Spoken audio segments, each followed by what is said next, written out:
সম্মানিত ভিউয়ার্স, আসসালামু আলাইকুম। বরাবরের মতো আজও আপনাদের মাঝে উপস্থিত হয়েছি গুরুত্বপূর্ণ একটি ভিডিও নিয়ে। আপনারা যারা এমপিওভুক্ত শিক্ষা প্রতিষ্ঠানে কর্মরত রয়েছেন, সরকার তাদের ইএফটিতে বেতন দেওয়ার উদ্যোগ নিয়েছেন। তারই ধারাবাহিকতায় আজকের ভিডিওতে মূলত আলোচনা করব ইএফটিতে যে তথ্য সংশোধন, এই তথ্য সংশোধনে আপনারা কতটুকু ছাড় পেতে যাচ্ছেন এই বিষয়ে।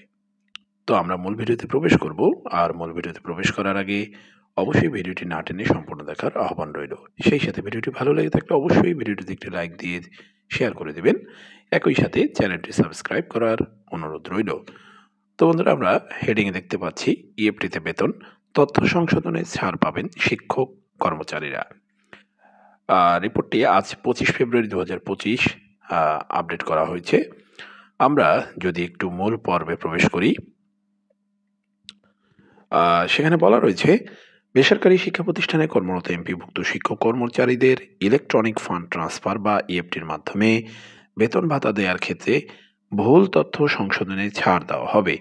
নামের ক্ষেত্রে ডট, কমা কিংবা হাইফেন আপাতত সংশোধন না করলেও চলবে বলে জানা গেছে।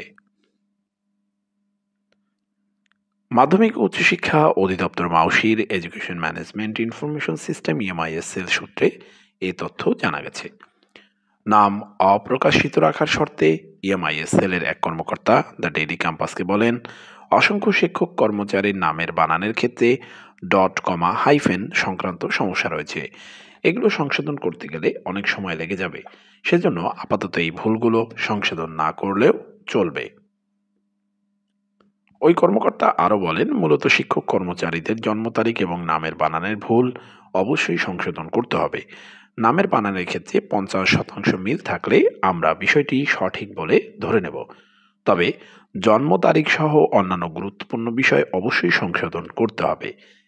এদিকে বেসরকারি শিক্ষা প্রতিষ্ঠানে কর্মরত প্রায় 3.5 লাখ শিক্ষক কর্মচারীর জানুয়ারি মাসের বেতন নিয়ে ফের দুঃসংবাদ দিয়েছে মাধ্যমিক উচ্চশিক্ষা অধিদপ্তর মাউশি।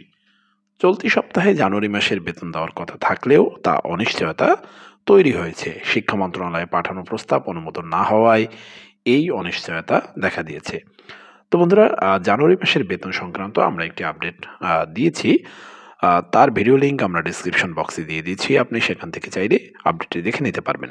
আমরা আর বিস্তারিত জানুয়ারি মাসের বেতন নিয়ে কথা বাড়াবো না। তো এই ছিল মূলত আপনাদের যে তথ্য সংশোধনের ছাড় এই বিষয়ে সর্বশেষ আপডেট। ভিডিওটি ভালো লেগে থাকলে অবশ্যই ভিডিওটি শেয়ার করে দিবেন। সেই সাথে চ্যানেলটি সাবস্ক্রাইব করার অনুরোধ জানিয়ে আজকের মতো এখানে বিদায় নিচ্ছি। আসসালামু আলাইকুম।